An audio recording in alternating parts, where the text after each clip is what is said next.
हरि गोपाल बोलो, अपन लोग बोलो हरि गोपाल बोलो, राधा रमण हरि गोविंद बोलो, राधा रमण हरि गोविंद बोलो, राधा रमण हरि गोविंद बोलो।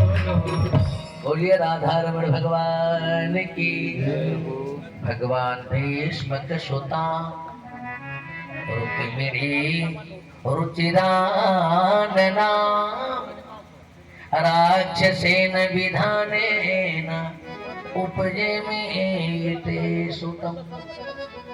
मैंने ऐसा सुना था महाराज, हे रुक्मिणी से उन्होंने राक्षस विधि से विवाह किया था। सुखदेव भगवान बोले जरा सुनो सुनो।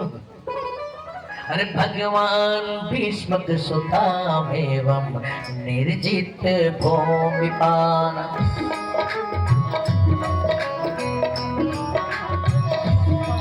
भगवान भीष्म सुतामेवं निर्जित भूमिपान।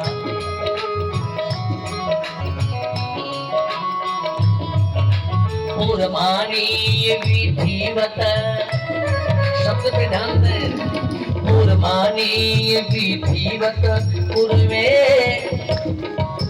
उपे में कुरुतुब भगवान भीष्म सुतामेवं निर्जित भूमिपान। भगवान भीष्म सुतामेवं निर्जित भूमिपान। युद्ध क्षेत्र से जीत करके लाए तो पूर्वानी विधिवत उपे में कुरुद्व विधिवत विवाह किया था। हाँ, विवाह जैसे होता है। अब विवाह कैसे होता है ये न तो इन्हीं लोगों को बताना है न तो आप ही को बताना है, क्योंकि आप खुद ही विवाह करा होते पंडित हैं। हाँ? ये लोग बियाह खूब देखते हैं, लेकिन बियाह में अगर सबसे बड़ा शत्रु इनका कोई है तो पंडित ही है। गुरु जी इतना करिए, ये जैसे कुकुरे के पूछ पूछे पंडित, हम तो बियाह कराओ छोड़ दी के जा जब गरियावत जाता है। इतना यहाँ की बात नहीं कर रहा बिहार तक का वो ना के बिया हुआ करावे, लेकिन अपनी तरफ जो कहाँ कहीं दो चार बिया कराया इतना कर गया इनके अंदाज से। कहा पुरमानी विधिवत उपे में कुरुद्व विधिवत विवाह किया है भगवान ने। कहा महाराज जरा ये कथा मुझे सुना दो। कहा विवाह तो बहुत हुआ था, सारे विवाह की कथा नहीं सुना पाऊंगा, 6:45 बज रहा है, लेकिन एक आध विवाह की कथा व्यास विधि से सुना दूं, बाकी समास विधि से सुनाऊंगा। कहा महाराज जल्दी जल्दी सुनाओ। कहा कुंडिन कुल नरेश विदर्भ नरेश महाराज भीष्म के 5 पुत्र थे। कितने? 5 पुत्र। कतवा सुन लो कायदे से। जो भगवान के विवाह की कथा प्रेम से सुनता है भगवान उसके विवाह में सहयोग करते हैं। अब सियान लोग एक दिन सोचे कि लड़के सुने, हमका कौन मतलब करवड़ा जाए थे जंतु करवड़ियों भी लिए थे कि अगले जन्म के बिना सोचे रात जा। एक नौजवान का रहा था पनीर गुरु जी कहे हाँ काला गदिये चलत बनता बोलो देखवारावत है। गुरु जी के पूजा करावा पति मनोरमान दे मनोविकता अनुसार ही, लेकिन भगवान के विवाह की कथा जो सुन लेगा देवेश भैया इस संपुट लगावे न पड़े। भीष्म नरेश कुंडिनपुर नरेश महाराज भीष्म के 5 पुत्र थे। रुक्मी, रुक्मरथ, रुक्मकेश, रुक्मबाहु और रुक्ममाली। एक बड़ी सुंदर सी बिटिया थी, नाम था रुक्मिणी। अच्छा बिटिया जब विवाह के योग्य हो जाए तो माता पिता को बड़ी चिंता होती है, क्योंकि आचार्य जी बेटी बेटी है, जिसके हाथ में बिटिया का हाथ दे दे उसी के साथ चली जाती है, लेकिन कम से कम अनुरूपता तो देखनी चाहिए ना। चौकर बर कुल होई अनूपा तो करिए ब्याह सुता अनुरूपा। न तरु सुता परु रही कुमारी कंत मम प्राण प्यारे। विचार विमर्श होने लगा, किसे रिश्तेदार बनाया जाए। उसमें रुक्ममाली ने कहा कि पिताजी, जहां तक मुझे लगता है अगर द्वारिकाधीश को संबंधी बनाया जाता तो अच्छा होता। बिगड़ गया, रुक्मी काए और रणछोड़ हमारा संबंधी बनेगा, नाम मत लेना उसका।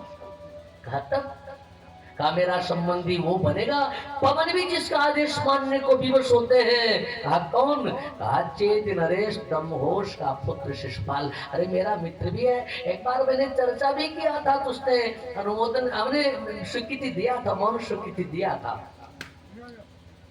आप निश्चित रहो पिताजी, मैं सारी व्यवस्था कर लूंगा। अच्छा वो गया और कुछ दिन बाद लौट करके आया तो कहा पिताजी कहा? हाँ। कहा बहन जी का विवाह मैंने तय कर दिया है, शिशुपाल परसों बारात लेकर आएगा। हाँ इतनी जल्दी? अरे कहा लगनिया नहीं थी। गुरुजी ने कहा यह अंतिम लगन है। चलो कोई बात नहीं, व्यवस्था हो जाएगी। अच्छा जल्दी जल्दी विवाह के स्वागत की तैयारी होने लगी और यह खबर जब रुक्मिणी को मिली ना, तो रुक्मिणी आत्महत्या को तैयार हो गई। अच्छा वर्णन आता है कि अगर रुक्मिणी की भाभियों ने उन्हें पकड़ा न होता तो वे आत्महत्या कर लेती। कहे उन्होंने कहा कि मैंने द्वारिकाधीश को अपना पति माना है, और कोई भारतीय नारी, भारत की बेटी जीवन में एक बार किसी को अपना पति चुनती है। एक संस्मरण याद आ रहा गुरुदेव, स्वामी विवेकानंद जी अमेरिका में थे, कुछ पाश्चात्य दार्शनिकों के बीच बैठे, कुछ चर्चा चल रही थी, तो और लोग चाय पी रहे थे और स्वामी जी तो चाय वह पीते नहीं थे। तो एक चाय पीते समय एक ने कहा कि यार हिंदुस्तान इतना पिछड़ा है कि लोग मिट्टी के कुरवे में चाय पीते हैं, मिट्टी के गिलास में, तो वहां लोग कांच के गिलास में चाय पी रहे थे।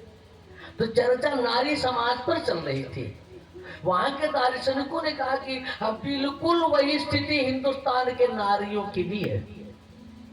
जैसे हिंदुस्तान और अमेरिका के बर्तन की है, ऐसे हिंदुस्तान की नारी भी मिट्टी के कुरवे के जैसी है। अच्छा स्वामी जी ने ताली बजाई और खुश हो गए। कहा इतना बढ़िया उपमान आपने खोजा, मैंने सोचा भी नहीं था। कहा क्या? हिंदुस्तान की नारी बहुत ऊंची, अरे कुरवे के जैसी है। कहा मान्यवर सुनो, जिस शीशे के गिलास में आप चाय पी रहे हो ना, एक कांच का गिलास रोज पता नहीं कितने होठों से लगता है, हाँ? लेकिन मिट्टी का कुरवा एक होठ से लगने के बाद मिट्टी में मिल जाता है, लेकिन दूसरे होठ से नहीं लगता। और यही स्थिति हिंदुस्तान के नारी की है। आज रुक्मिणी ने कहा मैंने द्वारिकाधीश को अपना पति मान लिया है, पापी शिशुपाल मुझे छुए उससे पहले मैं शरीर रूपी मिट्टी को मिट्टी में मिला दूंगी, दुनिया को सच्ची पत्री बन करके मैं दिखा दूंगी। भाभियों ने कहा एक काम करो। कहा क्या?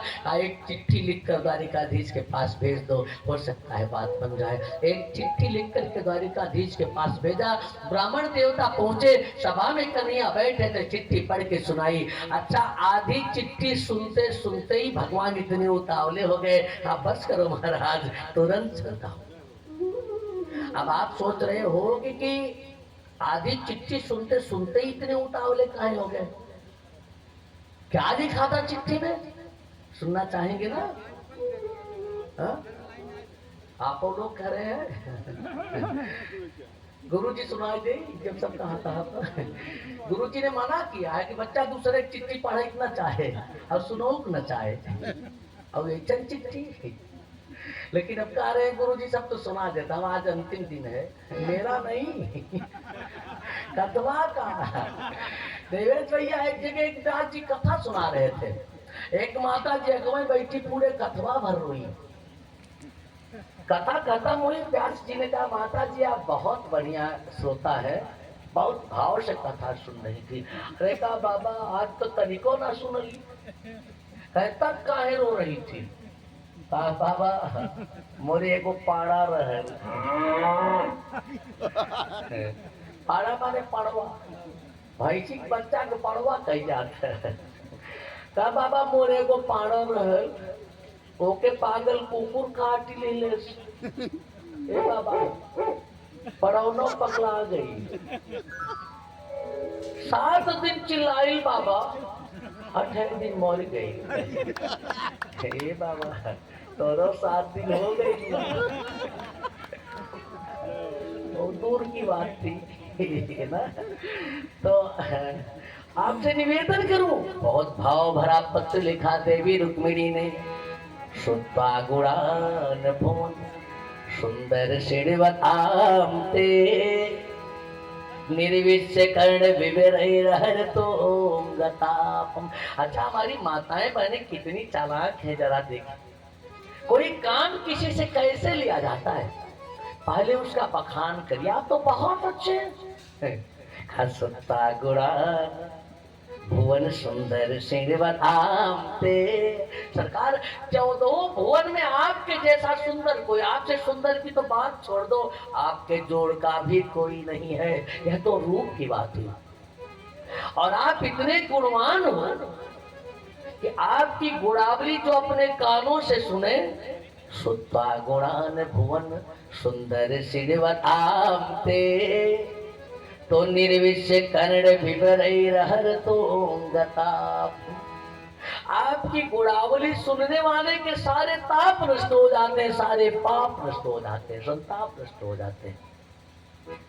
ये तो खाली सुनने की बात हुई और अगर संयोग से आपका दर्शन मिल गया तो रूपम दिशाम दिशमताम अखिलार्थलाभम।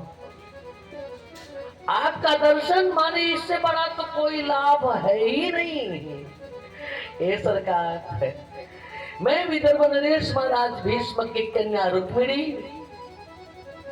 आपका गुण सुना था मैंने तो मैंने आपको अपना पति मान लिया सुनकर मैंने आपको अपना पति मान लिया और ऐसा करके मैंने कोई अपराध नहीं किया है क्योंकि कोई कन्या जब विवाह के लायक होती है तो अपने पति के विषय में तरह तरह की कल्पना करती है यार अच्छे गुणों की कल्पना खराब की नहीं कि मेरा पति चोर चंडाल हो नहीं मेरा पति गुणवान होगा मेरा पति धनवान होगा मेरा पति ऐश्वर्यवान होगा मेरा पति विद्वान होगा काका मुकुंद महती क्या क्या कुलशील रूप विद्यावयो द्रविड़ धाम अभिराम तुल्य धीरापति में कुलवती नवृणीत कन्या। कोई कन्या अपने पति में जिन जिन सद्गुणों की कल्पना करती है वे सारे सद्गुण आप में हैं। ऐसी कौन सी नारी है जो आपको पति रूप में पा करके धन्य न हो जाए। मैंने भी आपको पति रूप में मान लिया पति रूप में आपको मान चुकी पति रूप में आपको मान चुकी तन से मन से हुई तेरी कन्हैया मन से हुई तेरी कन्हैया वर वीर समर्पण की तुमसे कुछ बात छुपी नहीं मेरी कन्हैया बात छुपी नहीं मेरी कन्हैया बात छुपी नहीं मेरी कन्हैया कभी कोमल आपकी आप बिना कोमल आपकी आप बिना कभी कोमल आपकी आप बिना कोमल आपकी आप बिना पहरे में गई अब मेरी कन्हैया गई अब मेरी कन्हैया अति शीघ्र पधारहूं वल्लभ प्राण के हाथ कहो बिन देरी कन्हैया हाथ कहो बिन देरी कन्हैया अब हाथ कहो बिन देरी कन्हैया हाथ कहो बिन देरी कन्हैया। एक कन्हैया मैंने आपको अपना पति मान लिया लेकिन विडंबना है शेर का भाग सियार चाहता है पापी शिशुपाल दूल्हा बन करके आ रहा लेकिन आप भी सुन लो द्वारिकाधीश शिशुपाल मुझे छुए उससे पहले मैं शरीर रूपी मिट्टी को मिट्टी में मिला दूंगी शिशुपाल मुझे छू नहीं पाएगा दुनिया को सच्ची पत्नी बन करके दिखा दूंगी अब आप सच्चे पति बन पाते हो कि नहीं, यह आप पर निर्भर है। चूक के दाम व चूक परे, फिर रोए से रोग न जाजे कन्हाई। जीवन डोर बंधी हुई आपसे, धोखे में टूट न जाए कन्हाई। कोमल शेर का भाग्य कहो, सियरा शिशुपाल जो पाए कन्हाई।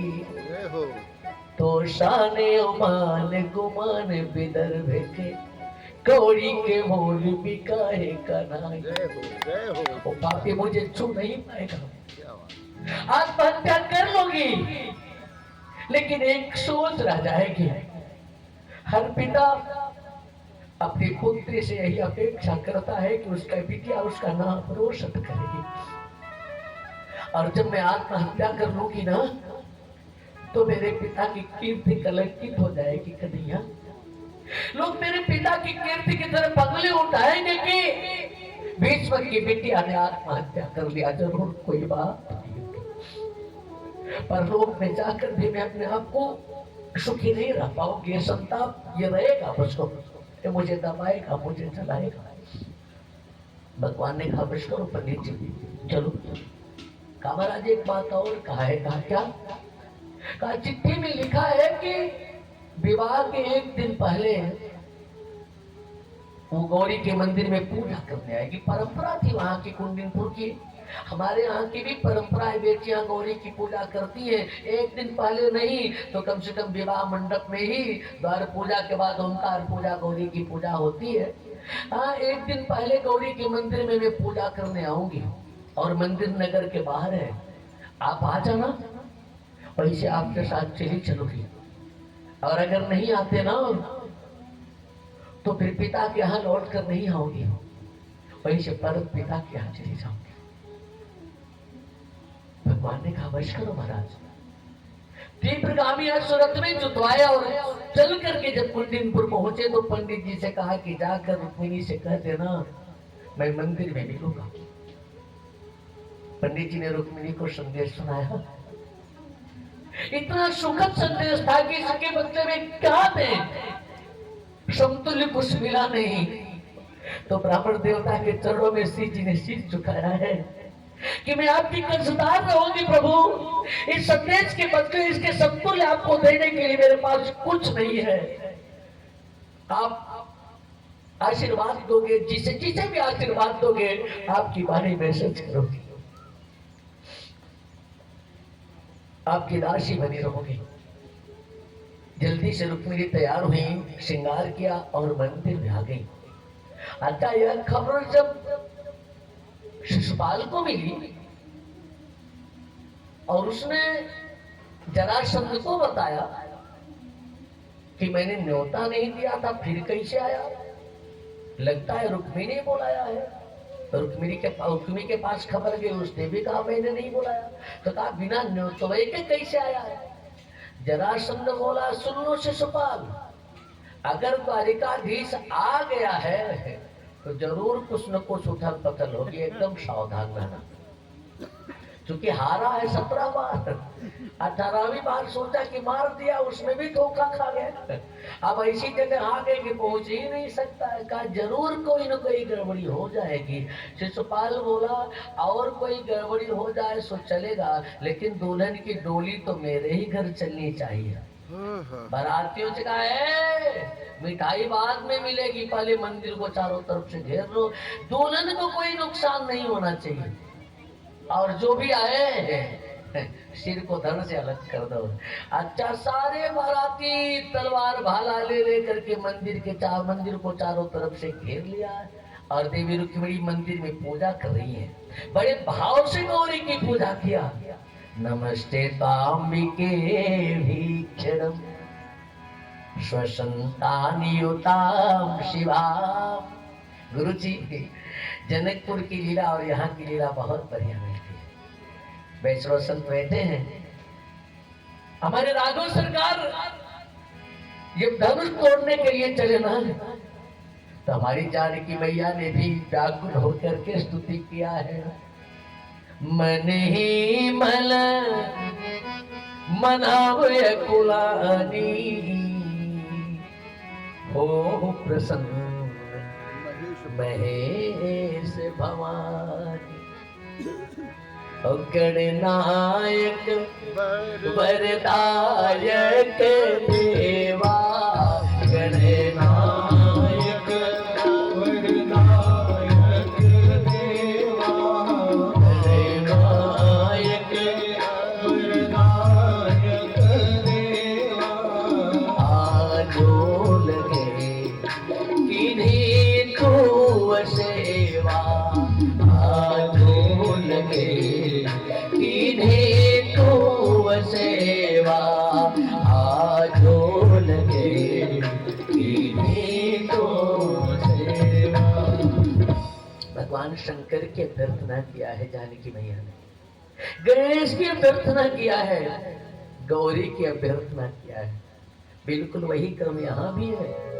नमस्ते तांबिके भीक्षर स्वसंतानियुताम शिवाम। हे मैया आपको नमन है, आपके पति महादेव को मेरा नमन है, आपके पुत्र गणेश को प्रणाम कर रही हूँ, नमन कर रही हूँ, कृपा करो तो ना मैया। अच्छा सोचा था कि जैसे त्रेता में आशीर्वाद दे दिया था, मैया ने प्रसन्न होकर के ऐसे आशीर्वाद दे देंगी, लेकिन मैया बोली ही नहीं, तो आंखों से झरझर आंसू गिरने लगे। पिता के घर तो जा नहीं सकते, अगर आपने आशीर्वाद नहीं दिया तो फिर परम पिता के यहाँ जाऊंगी। तो आंखों में आंसू भर के एक निवेदन किया है कि चरण में बैठी बिटिया आंसुआ बहावे हे भवानी मैया। चरण में बैठी बिटिया आंसुआ बहावे हे भवानी मैया, कल्याणी मैया दैदा तुझे नूर सुहागे भवानी मैया दैदा नूर सुहागे भवानी मैया।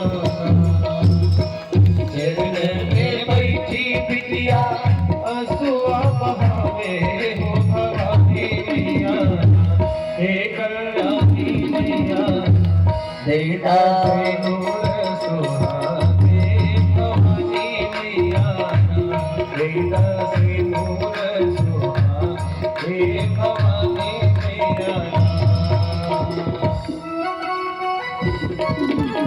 हे हो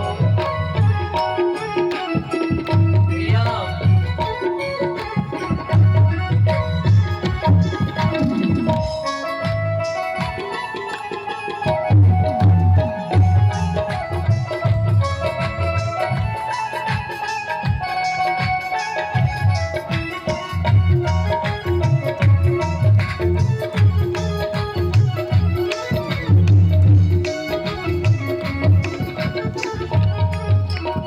मैया लाली लाली चुनरी चढ़ो बई गोटेदार, लाली लाली चुनरी चढ़ो बई गोटदार, लाली लाली चुनरी चढ़ो बई गोटदार। हमारी माताओं बहनों का एक स्वभाव है, गुरुजी ये बड़ी जल्दी मनता मान देंगे, अगर और कुछ ना अवसान माई की तो गुड़िया चबो आओ एक नहीं देवी जी करिए रुक्मिणी कह रही है भैया अगर कन्हैया वो को पति रूप में मिले आपकी पूजा करूंगी। कैसे?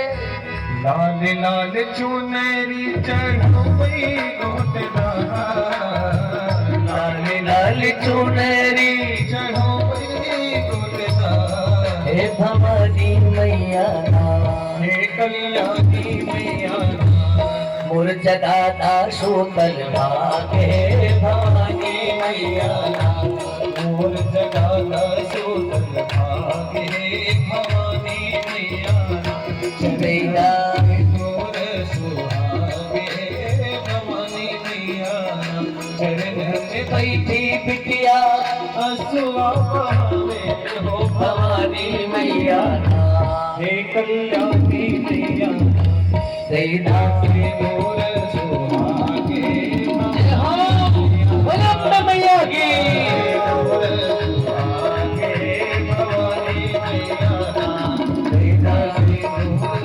सुहागे भवानी मैया। अच्छा मानो भगवती ने पूछ लिया कि क्या चाहती हो, का भूयात पतिर में भगवान कृष्ण, का भगवान कृष्ण को मैंने पति रूप में मान लिया है। कहा जब तुमने मान ही लिया तो मेरे पास काहे को आई हो। कहा तद अनुमोदता, आप अनुमोदन कर दो। सनातन धर्म में किसी भी बिटिया के लिए वरवरण की स्वतंत्रता नहीं है। अगर वरवरण करती है स्वतंत्र रूप से तो परिणाम क्या होगा, सुश्री सूर्यपंखा से पूछो। आप गए औरों को खा ले। कहा भैया अगर आप अनुमोदन कर दोगी तो मैं दोष से बच जाऊंगी। अच्छा विनीत ने लिखा, भगवती प्रसन्न हो गई, आशीर्वाद दे दिया। वह भी तुमको अपनाता है, तुम भी उसको अपनाती हो। अब इसमें संदेह नहीं, मन चाहा पर तुम पाती हो। इसमें संदेह नहीं, मन चाहा पर तुम पाती हो। संदेह नहीं, मन चाहा पर तुम पाती हो। आशीर्वाद मिला भगवती का। मंदिर से बाहर निकली, देखती है इतनी सेना सबने मंदिर को घेरा है। अब इसमें कैसे पहचाने कि द्वारिकाधीश कौन है। पंडित जी ने कहा था कि वो मंदिर पे मिलेंगे, कभी देखा भी नहीं, लेकिन स्वभाव से पहचान लूंगी। एक एक क्रम से एक दूसरे पर निगाह डालते हुए जब आगे बढ़ी और द्वारिकाधीश से आंखें चार हुई तो संकेत में ही प्रभु ने कहा देवी इधर ही आओ। जब हाथ पकड़ा रुक्मिणी जी का, अच्छा जितने भी लोग थे सभी जड़वत भूल गए सब क्या हम यहाँ काहे को खड़े हैं। तो श्री जी और भगवान कन्हैया की जोड़ी इतनी बढ़िया है कि देखने में लोग भूल ही गए कि मैं यहाँ काहे को आया हूँ। रुक्मिणी का हाथ पकड़कर कन्हैया धीरे से रथ की तरफ बढ़े और जब रथ पे बैठ के 1 2 3 हो गए तब एक ने कहा जी अच्छा हम लोग यहाँ मंदिर पर काहे को आए हैं। एक दूसरा बोला वही दुल्हन की देखभाल सुरक्षा के लिए। हाँ तो दुल्हन कहाँ है। सखियों ने कहा वो तो उड़ गई। गुरुजी मैंने चर्चा किया होगा, बार बार याद आता है। बहुत दिन पहले मैंने पेपर में एक घटना पढ़ी। एक जगह विवाह हो रहा था, बारात आई, द्वार पूजा शुरू हुआ, दूल्हा द्वार पूजा पे बैठा और पता चला दुल्हन गायब हो गई। अगले दिन पेपर वालों ने पेपर में निकाला मुख्य पेज पे, दूल्हा द्वार पूजा के लिए द्वार पर बैठा, दुल्हन प्रेमी के साथ फुर। अच्छा ये देखते हैं दुल्हन प्रेमी के साथ फुर। मैंने कहा ये तो हमारे भगवान के विवाह की कथा है। दूल्हा बन करके शिशुपाल आया और कन्हैया जी के साथ दुल्हन गायब हो गई। अच्छा शिशुपाल को जब इस घटना की खबर मिली ना, आग बबूला हो गया। एक प्रतिज्ञा कर लिया उसने, अगर मैं हत्या समझने के साथ अगर मैंने कृष्ण को युद्ध में पराजित नहीं किया और रुक्मिणी को वापस नहीं लाया तो फिर कुंडिनपुर में प्रवेश नहीं करूंगा। कुंडिनम न प्रवेक्षामि सत्य में तत्प्रवीम, वह मैं सत्य का रहा हूं, सत्य प्रतिज्ञा है, बिना रुक्मिणी को वापस लौट आए मैं कुंडिनपुर में प्रवेश नहीं करूंगा। एक विशाल सेना के साथ चला, ललकारा। भगवान रुकने वाले कहाँ थे, लेकिन रुक गए, ललकार सुनकर के रुक गए और घमासान युद्ध छिड़ा। भगवान के सुदर्शन से कटने लगी रुक्मी की सेना। अच्छा रुक्मी को भी पकड़ा प्रभु ने और जैसे ही रुक्मी का सिर काटने को हुए, रुक्मिणी ने रथ से उतर के भगवान का चरण पकड़ लिया। प्रभु मेरे भैया को मत मारो ना। योगेश्वर प्रमेयात देव देव जगत पते हंतुम नारहसि कल्याण भ्रातरम में महाभूषण। प्रभु ये मेरे भैया है ना, इन्हें मत मारो। सावन के महीने में हर बहन राह देखती है कि मेरा भैया आ रहा होगा, और जब आता है ना तो पूछती है कि मेरी भैया कैसी है, मेरी सखियां कैसी हैं, मैंने जो तुलसी का बिरवा लगाया था वो कैसा है। आप मेरे भैया को मार दोगे तो मुझे संदेशा कौन सुनाएगा। भगवान ने कहा रुक्मिणी मैंने तुम्हारा हाथ थामा है, और हाथ थामने के बाद पहली बार तुमने मुझसे कुछ मांगा है। अपना हाथ मेरे हाथ में देने के बाद पहली बार तुमने मुझसे कुछ मांगा है। इसने मुझे ललकारा है, मेरा धर्म है कि मैं इसका वध करूं, लेकिन ऐसे नहीं वध करूंगा तो प्रतीक रूप में करूंगा। किसी का धन लेकर के उसे निर्धन बनाकर गांव से धक्का देके निकाल दिया जाए, एक तरह से उसकी मृत्यु हो गई। सिर मोड़ना माने अपमानित करना, वह भी मृत्यु का ही सूचक है। किसी सम्मानित व्यक्ति को अपमानित कर दिया जाए, समझिए उसकी मृत्यु हो गई। संभावित कहा अब जैसे लाओ मरण कोटि समय दारुण दा। पकड़ा रुक्मी को और तेज धार वाला छुरा निकाला, और जैसे ही सिर मोड़ना शुरू किया रुक्मी का, पीछे से आवाज आई बोलिए द्वारिकाधीश महाराज की। चौक के मेरी जयकार कौन लगा रहा। मुड़ के देखे तो नारायणी सेना के साथ दाऊ जी पधारे हैं। शायद गुप्तचरों से सूचना मिल गई थी, लेकिन बाहर दाऊ जी आए दौड़ के आगे पहुंचाए। कन्हैया पीछे हटना, साले का सिर मोड़ना शुरू कर दिया। विवाह हुआ नहीं तभी से, लेकिन धीरे से कान में कहा नाराज ना होइयो। अच्छा, यहाँ अपने बड़प्पन का बड़ा गजब का परिचय दाऊ जी ने दिया है गुरुदेव। रुक्मिणी से कहा मेरे अनुज ने तुम्हारे भाई का अपमान किया, इसका बड़ा भाई हूं मैं, इसलिए तुमसे निवेदन करता हूं, इसका बदला तुम मेरे कुल से मत लेना, मेरे खानदान से मत लेना। रुक्मिणी ने सोचा जहां बड़े इतने अच्छे हैं, इतने सद्विचार वाले, इतने सद्भाव वाले हैं, तो वहां तो मुझे बड़ा स्नेह सम्मान मिलेगा, बड़ा प्यार दुलार मिलेगा। आंखों में आंसू भर के दाऊ जी को प्रणाम किया। अच्छा, दाऊ जी ने कन्हैया से कहा कि तू अनुष्वधु को साथ लेकर के चल, मैं इनको देखता हूँ, संभालता हूँ। बोली वृंदावन बिहारी लाल की, कृष्ण कन्हैया लाल की। गोविंद बोलो हरि गोपाल बोलो, गोविंद बोलो हरि गोपाल बोलो, गोविंद बोलो हरि गोपाल बोलो, गोविंद बोलो हरि गोपाल बोलो, गोविंद बोलो हरि गोपाल बोलो। राधा रमण हरि गोविंद बोलो, राधा रमण हरि गोविंद बोलो। अच्छा, रुक्मिणी जी को साथ लेकर कन्हैया चले तो उससे पहले दाऊ जी ने धावन को भेजकर पूरी द्वारिका में इस खबर भिजवा दी कि द्वारिकाधीश उनकी साम्राज्ञी को साथ लेकर के आ रहे हैं। द्वारिका में जब ये खबर मिली कि श्री जी आ रही हैं, खुशी की लहर सी दौड़ गई। हर द्वारिकावासी ने अपने घर के सामने मंगल कलश सजा के रखे, श्री जी आ रही हैं। बंधनवार और तोरणवार से सबका घर सजाया गया, क्योंकि श्री जी आ रही हैं। सभी इतने प्रसन्न है, झूम रहे, नाच रहे, खुशियां मना रहे हैं कि क्या कहना, आज हर कोई कन्हैया से अपना एक नाता जोड़ रहा।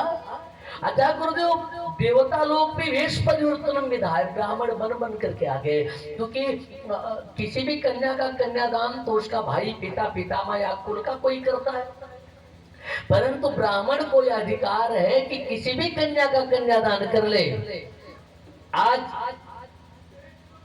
रुक्मी के देवताओं ने सोचा कि रुक्मी के माता पिता परिजन तो यहाँ होंगे नहीं, तो हमें ब्राह्मण बन करके चले और कन्यादान का लाभ ले लें। तो हर देवता, हर अप्सरा नागरिक और नागर बन करके आ गए। हाँ, इसलिए कि परमात्मा श्री जी को लेकर के आ रहे हैं। लोग कह रहे कि मंगल गाओ।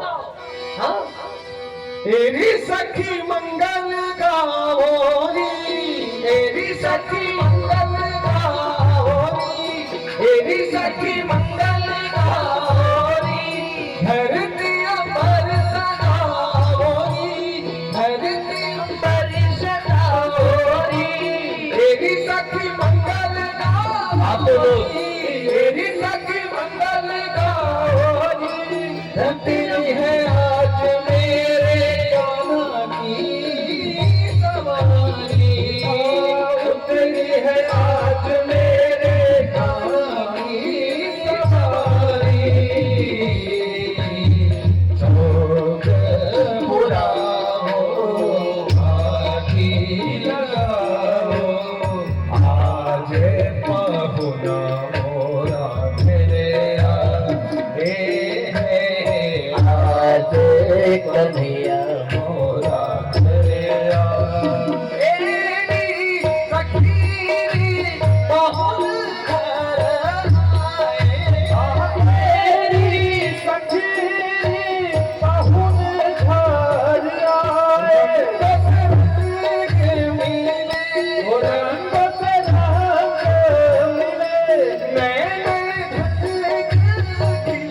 हो गए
द्वारिकाधीश महाराज की।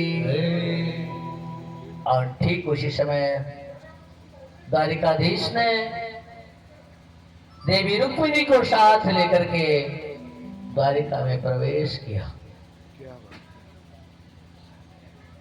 आ गए सरकार, लेकिन अभी दाऊ जी नहीं, इसलिए जब दाऊ जी आ जाए विवाह तब ही हो, और विवाह विधिवत होना, इसलिए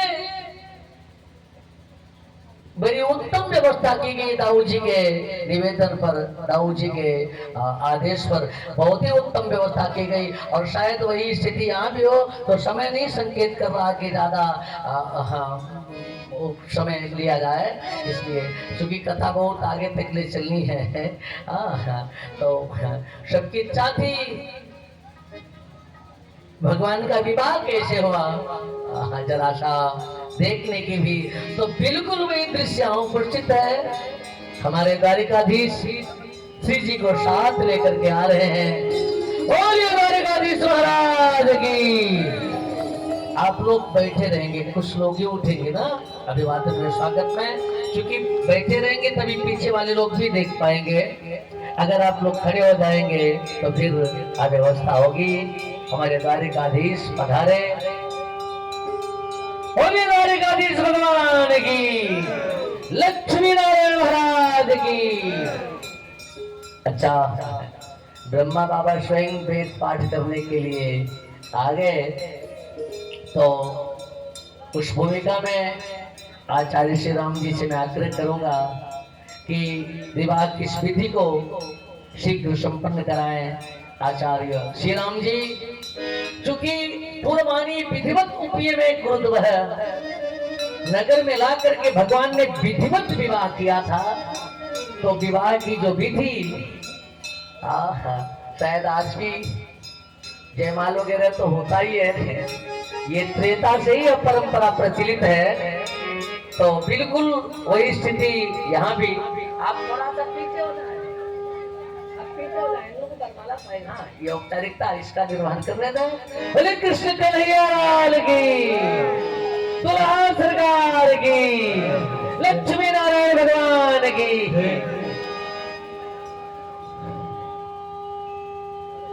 श्री यदुवर कोमल कमल नयन को पहिरा हो जयमाला। बिल्कुल सरकार की। श्री यदुवर कोमल कमल नयन को पहिरा हो जयमाला, पहिरा हो जयमाला। ये फूल सुवन तने स्वर्णिम बधाइयों, सबको बधाइयों।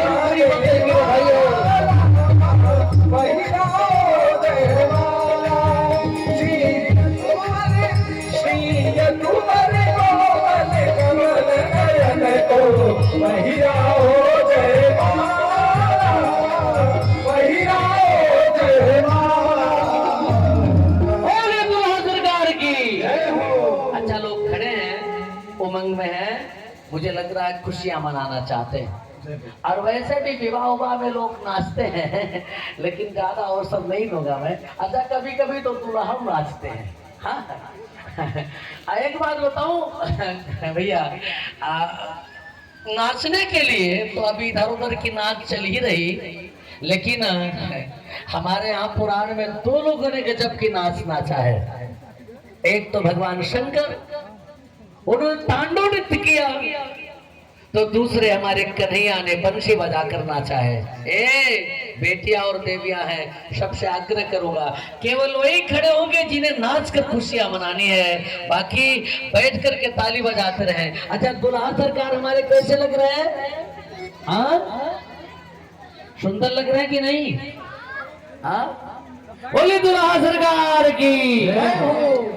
अरे दूल्हा बने हैं गिरधारी, दूल्हा बने हैं गिरधारी, बनी है छवि अति नारी। दूल्हा बने हैं गिरधारी, बने हैं छवि अति नारी। दूल्हा बने हैं गिरधारी, बनी है छवि अति नारी। दूल्हा बने हैं गिरधारी, बिटिया, अब लोग बैठ के मोबाइल चलाओ। जिनको नाचना है वही लोग खड़े होके खाली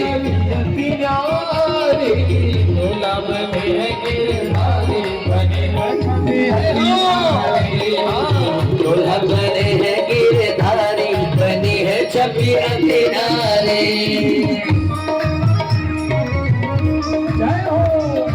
उधर वाले लोग काहे खड़े हैं?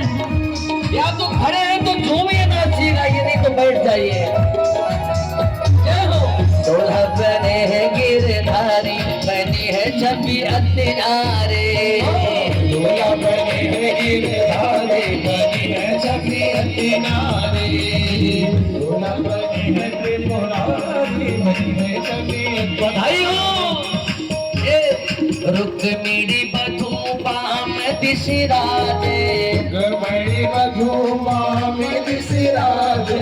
रुक्मिणी बधूबा में दिशराजे। रुक्मिणी बधूबा में दिशराजे। दक्षिण मह सुख धाम विराजे। दक्षिण मह सुख धाम विराजे। लागे मूर्ति अति प्यारी बनी है छवि किनारे। दूल्हा बने हैं गिरधारी बनी है छवि किनारे।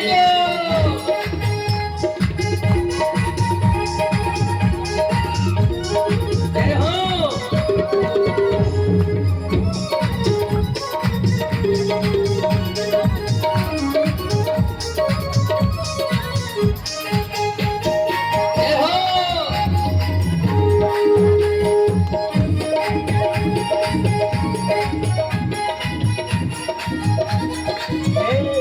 सुर बनिता सब मंगल गावे। सुर बनिता सब मंगल गावे। मंगल गावे हो मोद मनावे। मंगल गावे हो मोद मनावे।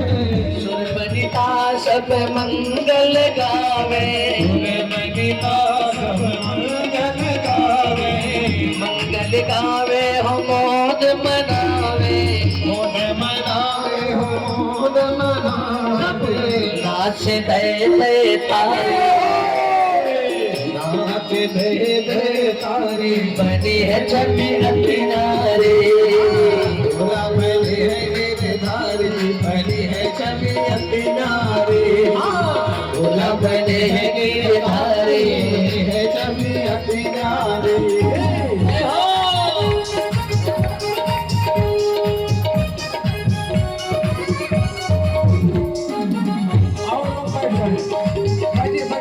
हरि बोल।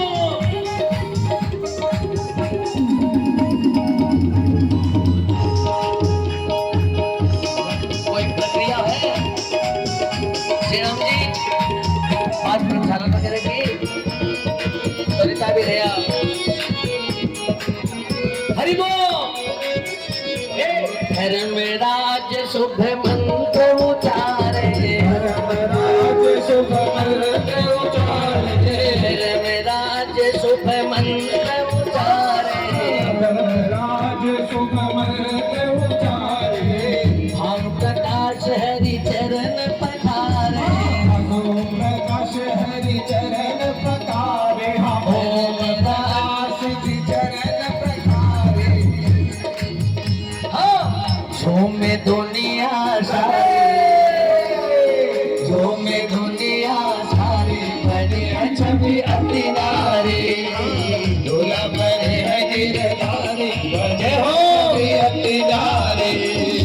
दूल्हा बने हैं गिरधारी बनी है छवि किनारे। वो ऐसा लगता है सारे संसार की शादी है। आज मेरी शाम की शादी है। आज मेरी शादी है। हो शाम की शादी है मेरी शाम। बधाई हो। शाम की शादी है शाम की शादी है। आज मेरी शाम की शादी है। आज मेरी शाम की शादी है। आज मेरी शाम की शादी। शाम का सेहरा सुहाना लगता है। लगता है शाम का सेहरा सुहाना लगता है। भक्तों का तो दिल दीवाना लगता है। शाम का सेहरा हाँ भक्तों का वो दिल दीवाना लगता है। हमने बड़े प्यार से सजाया है, हमने बड़े प्यार से सजाया है, दूध सुहाना लगता है, शाम का सेरा सुहाना लगता है। हो भक्तों का तो दिल दीवाना लगता है, हो शाम का सेरा सुहाना लगता है, भक्तों का तो दिल दीवाना लगता है।